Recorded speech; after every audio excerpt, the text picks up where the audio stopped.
The 5th stop on the Carvana PPA Tour is right here in Holly Hill. J.W. Johnson versus Ben Johns in men's quarterfinal action for pro singles. J.W. Johnson on the far side of your screen. Ben Johnson wearing blue on the near side of your screen. Cameron Irwin alongside Adam Stone. The matchup history between these two, 5-2 the direction of Ben Johns. But J.W. Johnson is a scary singles player. Very true. Absolutely right. And I think that these two guys, of course, me saying this, I'm sure they're going to just come out on court and start wailing away. But two of the better cat and mouse at the kitchen line players in our game. And Cameron Irwin, my goodness, quarterfinal matchup. J.W. Johnson versus Ben Johns. This is pickleball. This is what happens when you have talent coming into the sport left and right. You get one of these matchups early in a tournament, and I am very excited for this one. I have no doubt the boys are going to put on a show for us. The last time they met was back in October of 2022 at the PPA Championships in Las Vegas. That was played 3 out of 5, and it went the direction of Ben, 11-5, 11-8, 11-1. J.W. Johnson, though, just taking home silver at the Vulcan Indoor National Championships in Lakeville, Minnesota at the last PPA stop. Yeah, and it seems recently, Cameron, that J.W. has kind of been picking his spots on when to play singles. Yeah. So it hasn't been a, all 3 events, every tournament kind of situation. Obviously goes to the tournament, he's going to be playing doubles, one of the best in the game. But maybe, I don't know, 3 out of 5 or so kind of situation from when he's been jumping in the singles game. And, this is a battle of attrition out there. We talked about the big draws, so it kind of makes sense. Occasionally, these players they're really doing a lot of work out there with 3 events in a row. So makes a little bit of sense to take a day off here and there. So we'll see if JW is fresh as a daisy for this quarterfinal matchup. Well, it is a lot of pickleball being played. It's awesome in terms of the number of opportunities for these athletes to get to compete on the PPA as well as MLP.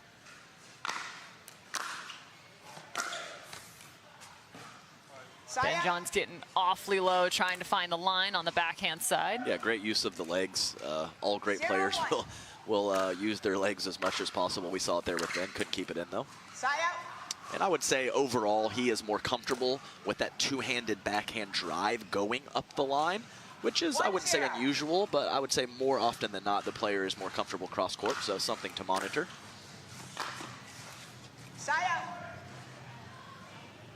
Going for your favorite shot there, Cameron. It is mine. The inside-out drop, and I think that ball just got a little too tight to his right leg, and he couldn't get the paddle inside enough. And he actually does work with a little bit more with that backhand slice on the return. And these two guys, don't let their occasional calm demeanor fool you. These are 2 of the better court coverage players in the sport. And also a wild competitive motor as well. Both of them. Definitely. It's just all internal. Exactly, exactly. I don't get it because I wear my emotions on my sleeve when I play, so I'm very impressed with someone who can hold it in and stay calm in these situations.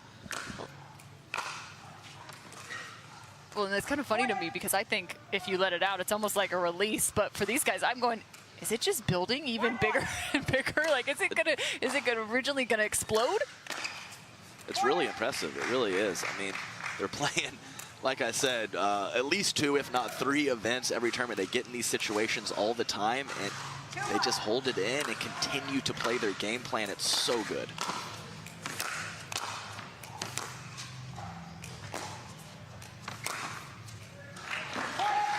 Casual approach winner from J.W. Johnson. Yeah, we saw it, the left-hand version in the previous match with Tellez, and that's some good right-handed deception from J.W. Johnson.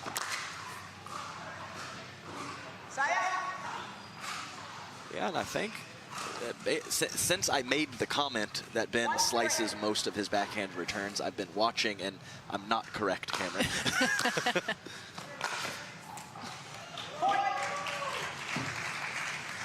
And he Actually, to your point, he had one, but he was returning on the forehand side, so Right. it kind of got caught on his body there and was forced into it. Right, and I've only played Ben twice in singles, so most of my experience is doubles, so that could be a difference as well in return situations in singles and doubles.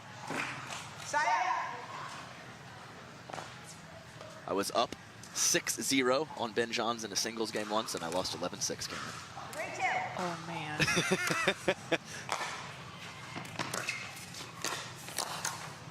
Great spot from Ben, once again with that mid-pace shot, not fully releasing on the ball. And if he does release on that ball, it gets to JW at a higher point, takes a little off, uses the spin as an advantage, and JW is reaching for the ball as opposed to it being a little bit more in his strike zone.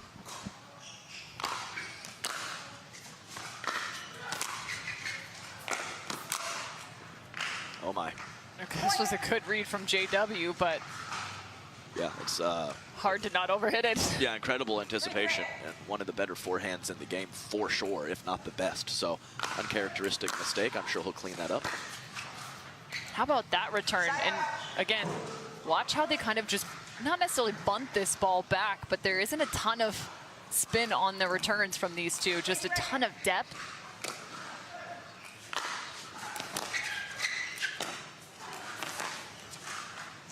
That's using spin there. Yeah, and some really quality returns from both players, Yeah. getting their opponent kind of pretzeled up in an awkward position with their balance for their third shot drives or drops. So definitely quality returns from both players early.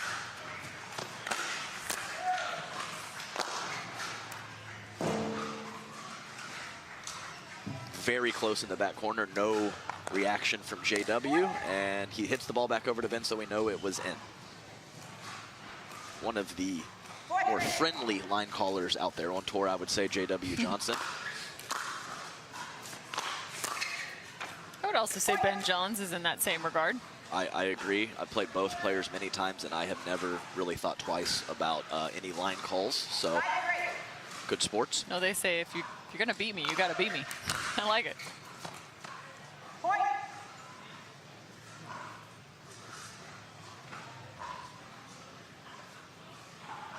So some pretty quick points so far early on. Haven't had some of those extended kitchen rallies that I was talking about before the match. So we'll see if that pattern continues, or maybe one player decides to slow it down a little bit more.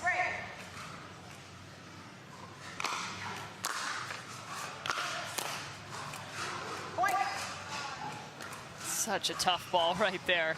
Yeah, really nice job of Ben kind of clearing his body. We saw him get jammed up a couple times earlier on, so right in the strike zone for that shot.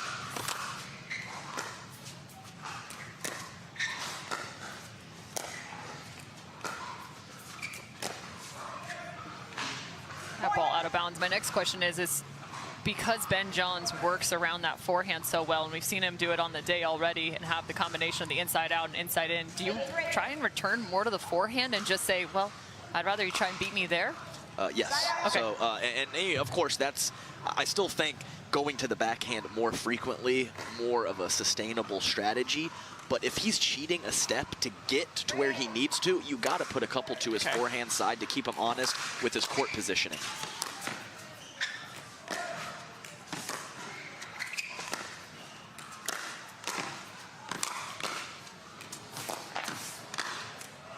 It's amazing. JW even got a paddle on that ball, but Ben Johns follows it yet again. Unreal volley from Ben Johns. I don't know how JW can hit that any better. Ben hit that right at the kitchen line, and it was still below his knee. So incredible angle on the backhand slice from Ben Johns.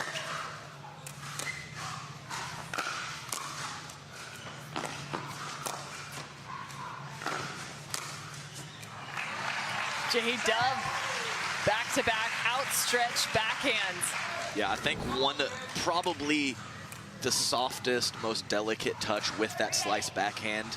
He can go deep in the court or short in the court. Excellent shot from JW. This one got away from him.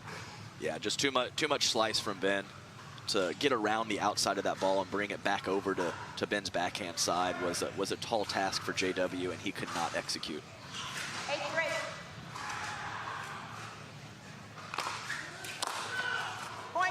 shortchanging him there. That was, maybe that was too much of a bunt that time. But Ben Johns does a really nice job. We always talk about the depth, but he also locates well. That ball on your body is really tough that he's able to get to you. Definitely. And all of my experience playing Ben Johnson singles is many years ago, and his serve contact point has really changed. It is legal, but he definitely pushes the boundary and goes for his serve much more than he did earlier in his career.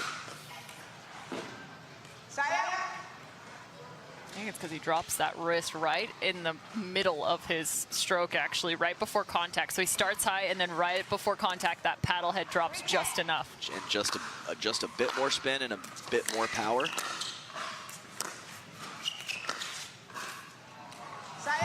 There's Ben Johns' famous backhand. Yep, best in the game for sure at that specific shot, and easily out of the reach of J.W. Johnson. Just too good for Ben.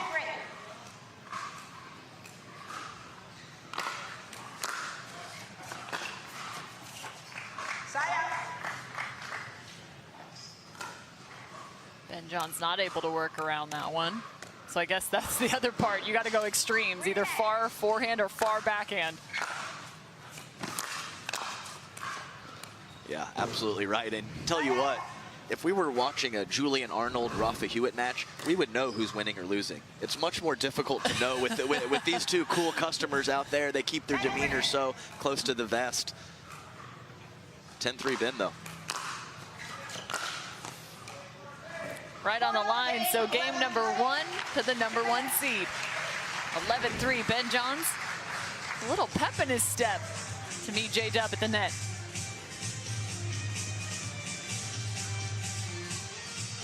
You're watching men's quarterfinal action here on the Carvana PPA Tour. Ben Johns versus J.W. Johnson. Game 2 will be coming up next from Championship Court.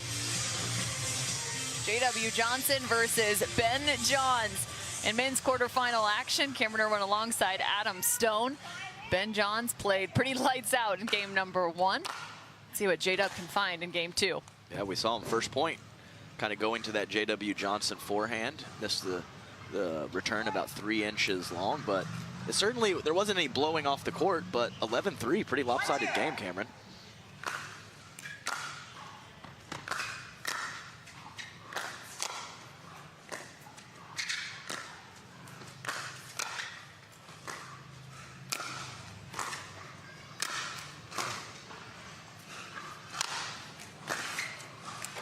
J-Dub deciding to stay back on each of those drops until he looks a little bit more for that defensive lob. A great point, Cameron. I thought he maybe had 2 opportunities to come forward, and he didn't really seem very interested. So we'll see if that pattern continues with JW staying back at the baseline. And we've seen almost all of those Ben Johns two-handed backhands going up the line. We'll see if maybe JW can take a little half step over to his right to kind of counteract that pattern from Ben.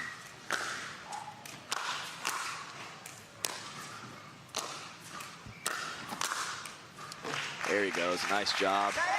One of the absolute best backhands from the kitchen line out of the air. J.W. Johnson got himself set up for that forehand put away.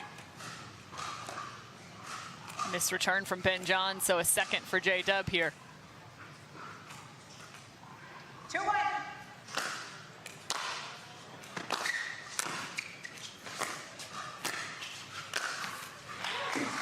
I would have been very concerned if he didn't come in off of that drop, but he knew it was very, very quality, and he knew exactly what to do. He came forward, ripped that forehand cross court for the winner. Great job, JW.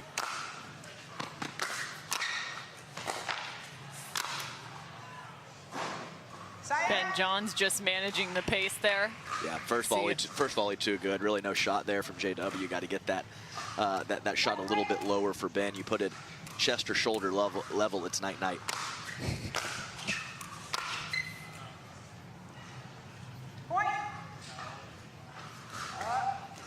That's one of the other interesting parts. If you return a little bit more middle, Ben doesn't have as much of an angle to work with there on that inside out.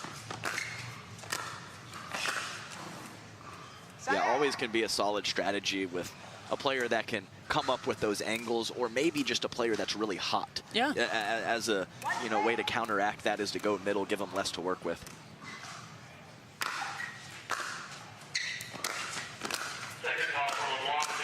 Yeah, it's almost as if you're a little bit in the danger zone if you're sitting between the center line and the sideline on that backhand side for him to go inside out. It either has to be all the way to the corner or more towards the middle. Right, exactly right. Nice job by JW that point too, kind of cheating a little to his right to handle that Ben Johns up the line backhand.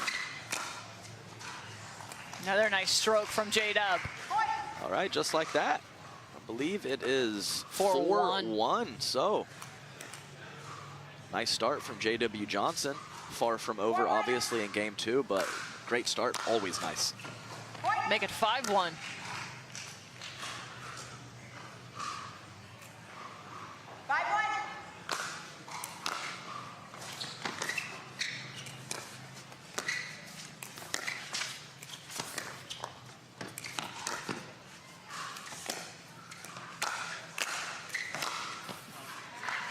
J.W. Johnson doing some wild things out there, chasing the ball back behind his head and curling that ball back into the court. Some outrageous play. Yes, and we always talk about his dink technique where he kind of cups it behind his body. I think it helped him for that offensive forehand on that shot. So a unique point, a little weird, some weird stuff going on, but very nice job from JW to control that kitchen line and win that point and take a 6-1 lead. And make Ben Johns take a 1-6 timeout. J.W. Johnson, Ben Johns, and game number 2. J.W. Johnson, 6-1 right now over the #1 seed, even though he's dropped game number 1.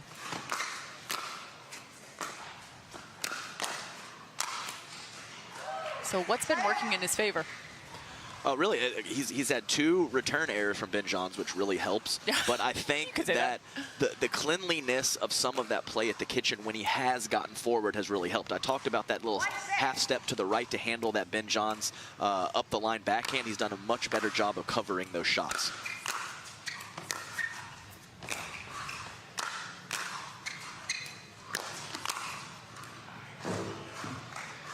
He had it again there. He had a good read on the backhand. He just pushed it long. So I think his court positioning was pretty good on that point, but that's a couple high forehands now between game 1 and 2 that JW has missed. He has got to clean that up. Guaranteed rate getting some love.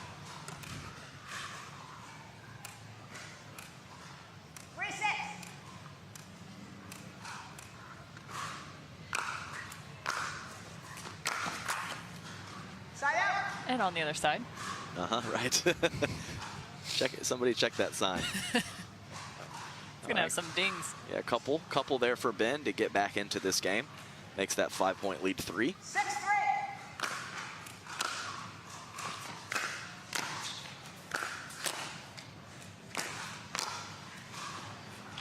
It's fun to watch J.W. Johnson at times, I feel like, and Ben Johns does the same thing. They still have some sense of like a lean or a sway on some of their contacts, and they're still able to control the ball and the placement really well, even as they're kind of falling away or falling to the ball.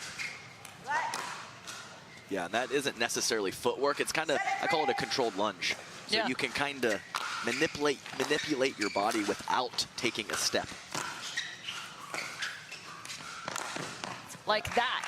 Yes. I'm sorry, that's crazy. Just from the right foot to the left foot and how he leans through that ball is incredible. Yeah, like I said, you don't always have to take a step. So that body control and that dexterity, so important to create a consistent contact point. Oh, Ben Johns. Boing. Usually I reserve that sound for Rafa Hewitt, because that's his little wrist flick, but Ben gets one too. I'm okay with it. Anytime you want, partner.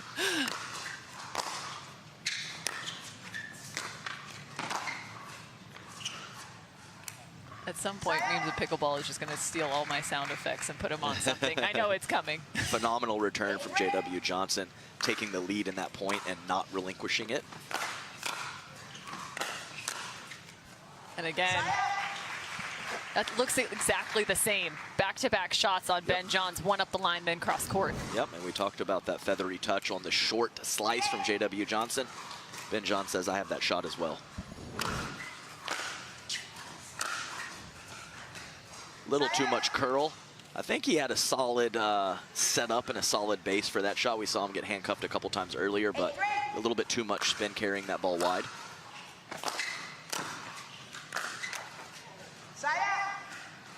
Pretty good look at that shot. I know he caught the tape, but yeah, you can see with his reaction, he knows he's got to make that ball. Still not always looking to come forward, Cameron. I do think it's an interesting strategy, but hey, the man's got an 8-3 lead in game 2. Ben with a nice stroke right there. That ball dipping just to the kitchen line. 4-8. Yeah, a little late, JW getting in. Yeah.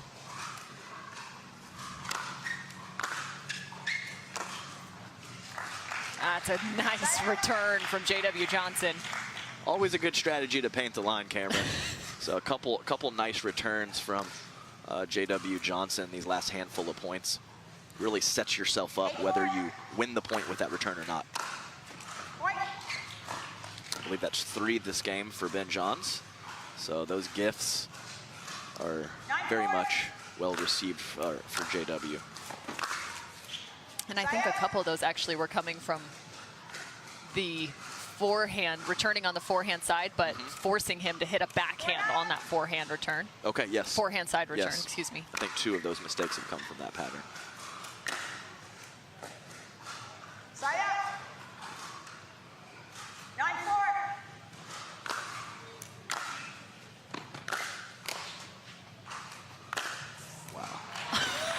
But does this not look wide to you? Seriously?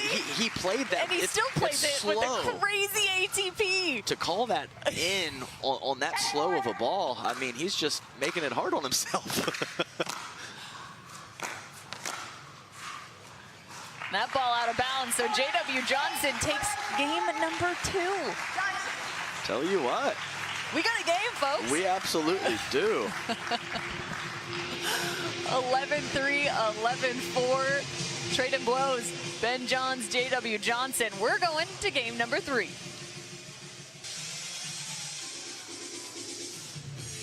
To game 3 we go. Ben Johns versus J.W. Johnson in men's quarterfinal action for pro singles on the first day of the 5th stop on the Carvana PPA Tour. Cameron Irwin alongside Adam Stone, Ben Johns, and J.W. Johnson. A little bit lopsided on both sides in terms of the score from game 1 to game number 2. I think the easy question to ask here is, what's going to be the difference maker? Well, I think this is a very common pattern too. We're not terribly lopsided, but 2 comfortable games from each player, and I expect this third one to be really tight. We see that a lot where, you know, 11-2, 2-11, and then it's, you know, 11-9 or something, 10-12, something like that in game 3. So I expect this game 3 to be really tight, and my main focus here for J.W. Johnson is to see how much he's coming forward or staying back on those third shots, as he has done a mix of both so far in this match.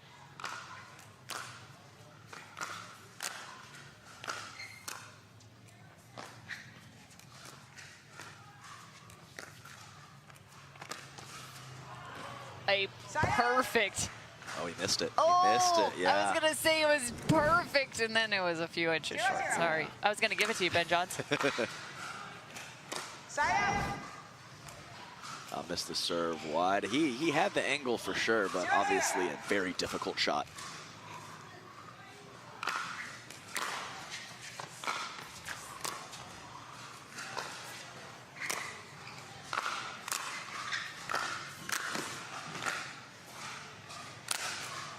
The right angle for J.W. Johnson. Yeah, nice controlled handling of the kitchen there from JW. Maybe not any earth-shattering shots from Ben Johns, but some pretty solid ones. And JW weathered that storm and was able to get a nice overhead put away. Also important to note, there are a couple missed returns from Ben Johnson game number 2. So you have to imagine if you're J.W. Johnson thinking, hey, I've actually got to string together maybe 1 to 2 more points, because I don't foresee Ben Johns missing maybe 3 returns in game number 3. You're going to have to come up with a few extra. Exactly right. And it would be, yeah, I mean, it's possible, but it would definitely be shocking if he gets those freebies again, Cameron.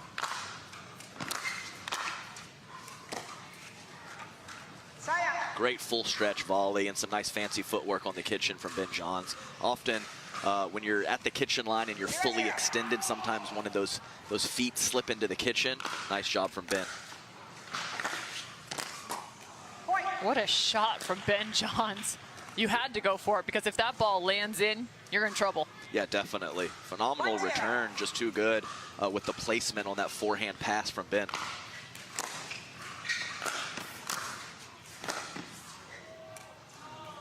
That got stuck right on the left foot of Ben Johns. He wasn't not in a comfortable position there. I was worried about JW. That was a very casual leave, and it was very close to the baseline, but he made the right play, as he often does.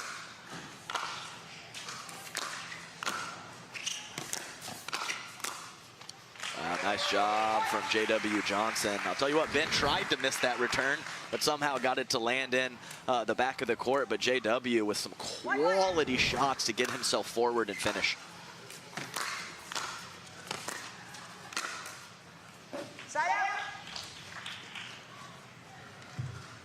Nice job from Ben. Probably the best up the line backhand out of the air. Actually, probably the top two right here, right here. With the backhand out of the air up the line. So good. Missed return from J-Dub. Hard to time that ball.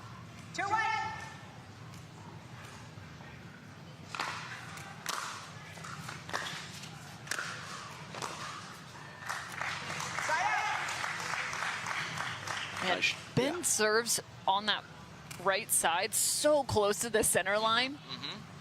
We He's saw like that nearly standing on it. Well, we saw that get called on Tyson McGuffin at Major League Pickleball. So.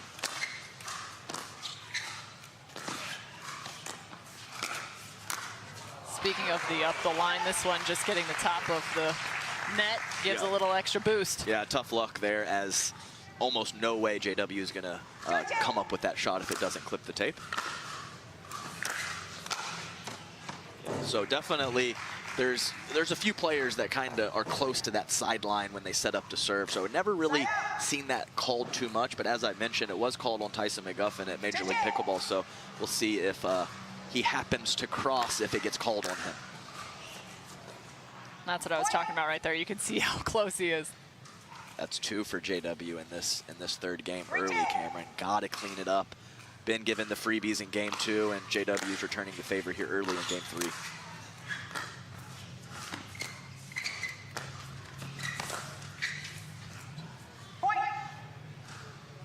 Cat and mouse going Ben's direction here. Yeah, just enough angle from Ben to keep that ball out of JW's strike zone.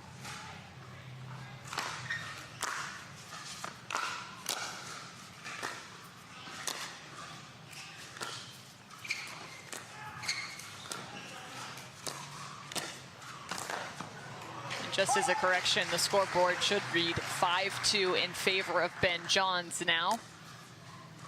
Great read from Ben. Such a quality first step up at the kitchen line. Again, Ben Johns up 5-2. Yeah, too floaty from Ben. He really had everything lined up, moving into the ball, had his balance underneath him, but every now and then, when you're using that slice, it will get away from you and float. Side out.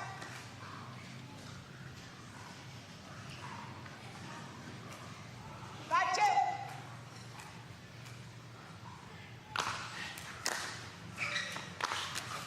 Side out. You can see that's where it gets tough. Goes a little bit more with the drive there.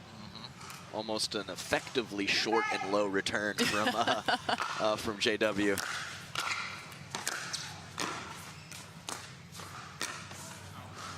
Man, those were 2 great volleys from Ben Johns until he just misses that last one. But about a step and a half on each of these volleys. Look at that. Outstretched foot hadn't even landed. Yeah, his bread and butter too. Tough miss for Ben. He had him leaning too. He really had been leaning to his right-hand side, but couldn't come up with that forehand. Maybe JW faked himself out as well as Ben. What's crazy is you saw J-Dub already moving to the shot he knew was coming after that. That's wild anticipation. We're playing chess, Cameron. You're thinking one shot at a time, you're in trouble. These top players, they're thinking 2-3 steps ahead, maybe more.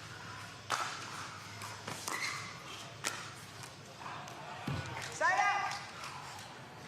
I mean, no, it wasn't, I wouldn't call it a total give up, but JW not thrilled with that shot, and he kind of just hangs out in the middle of the court knowing the point is most likely going to be over.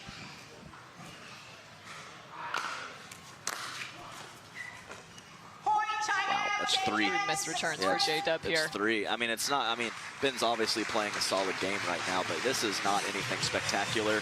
Just 4 or 5 unforced errors from JW. JW is the difference in this game 3.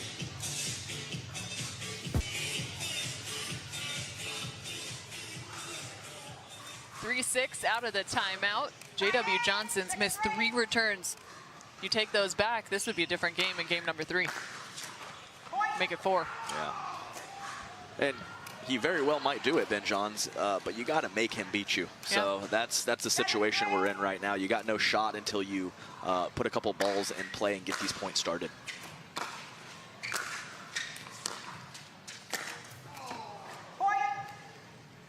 Tough mistake again from JW, who is in a really nice crouched position to execute that cross-court forehand, but he clips the tape, and more of the same in this game 3.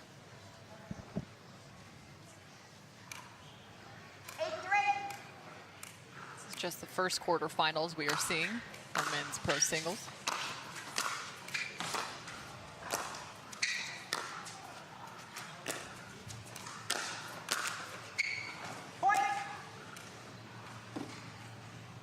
See, this is where you see the frustration from J-Dub. He doesn't say anything, but he starts to maybe gnaw on his own hand a little bit there.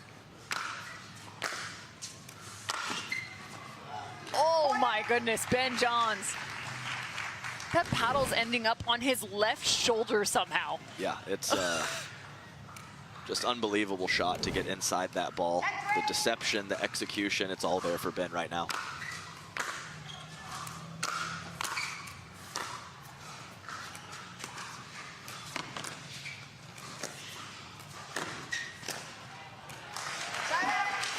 Ben Johns just obviously in a tough spot after that great shot from JW, just going with the Hail Mary to whip it back cross court, but JW in perfect position to handle it. 3-10.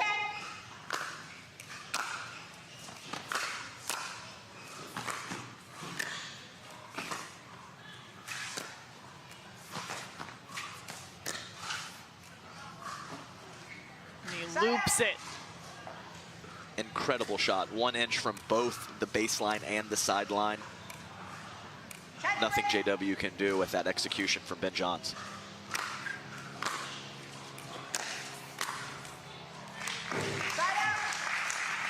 I believe that's maybe only the 1 out of the last 10 or 12 that Ben's tried to go cross court. So I would expect him, you got to throw 1 in cross court here and there, but I would expect him to go back to that bread and butter up the line backhand.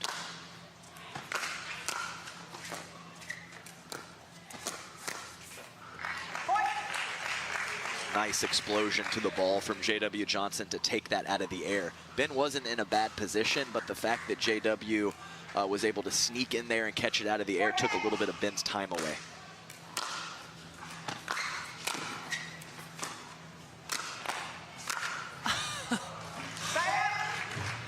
Little half volley was impressive in the first place. Yeah, but it was. And you can see Ben, with some of those backhand first volleys, almost kind of trying to draw JW forward. 10-4.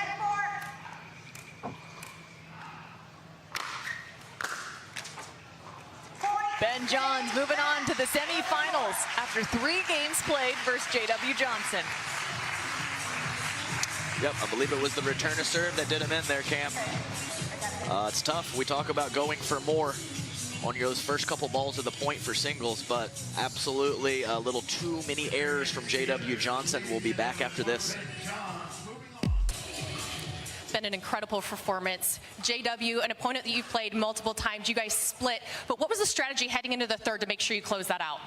I think the Florida humidity here definitely plays a role. So I feel like in that second game, I kind of let it take away a little bit of my energy. I wasn't playing, where I wanted to be energy-wise. So in the third game, I think it was important to pick it up, get a strong start, make sure I was bending my knees, concentrating on footwork. So really the hard leg stuff is where it really makes the difference. And speaking of energy, we know you took off the last tournament where it was very different climate than it is here. But how much does that reset you mentally and physically to come out here and perform at your best? Yeah, I think it's really important to take breaks in really anything you do, but certainly pickleball, when you have the option of 20, 25 or more tournaments a year, it's definitely good to take a weekend off or two, mentally reset, physically reset. So my body feels good, my mind feels good, and I'm ready to go. There you have it. Ben Johns moving on. You guys don't want to go anywhere. We'll be right back.